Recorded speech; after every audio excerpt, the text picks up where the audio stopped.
Salam aziz Türkmenistanlılar, salam halkım. Bugün benim video çekmemin sebebi 2-3 günden beri Süleyman Doğanımızın, oğlumuzun, kahraman oğlumuzun ölümü hakkında, ne hak ölümü hakkında video çekiyotupdu vatandaşlarımız. Sağ olsunlar, köp sağ olsunlar. Bu bizlerin ağzı birliğimizin bir olduğumuzun alamatı. Buna çok seviniyorum.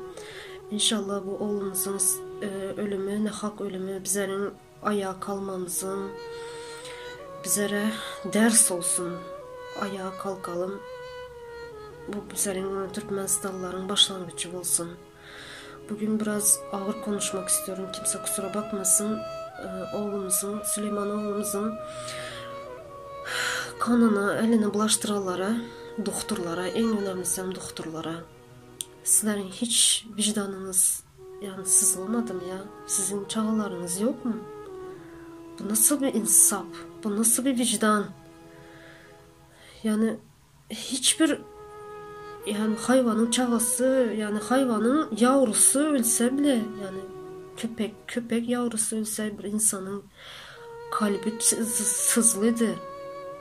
Ya nasıl bir enetasız? Ya onun enesinin, atasının yerine özünüz koyun. Nasıl bir insaf? Yani o uranlar, inşallah sizin yani çağlarınız vardır. Kimse görmesem Allah görüyordur bunları. Türkmen halkım, Türkmenistanlılar, enatalar ayağa kalkın. Bu buluş, yani artık sözün bittiği yer.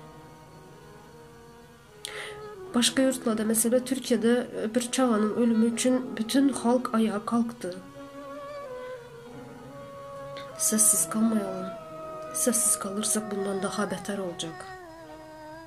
O yüzden el ele tut. Bunun yanında duralım. Enatasına destek olalım.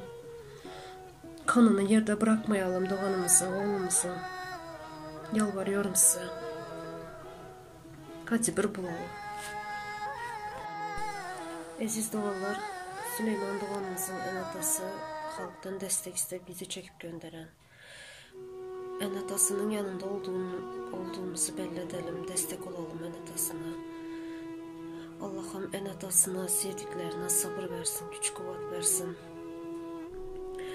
Süleyman Doğanımızın hem oğlumuzun hem yatan yerleri yaktık olsun, caylar cennette olsun, nur içinde yatsın inşallah. İnşallah şehit mertebesine yetmiştir. İnşallah Allah'ım kimseye, hiçbir candarı, hiçbir canlını evlat acısı yaşatmasın. Hiçbir enata balamda bir yığılmasın inşallah. İnşallah eneler nice Süleymanlar doğursun Türkmenistan'da. Kahraman oğlumuzun, mert oğlumuzun, yani köp Türkmen erkeklerinin yapamadığını Süleyman oğlumuz yaptı.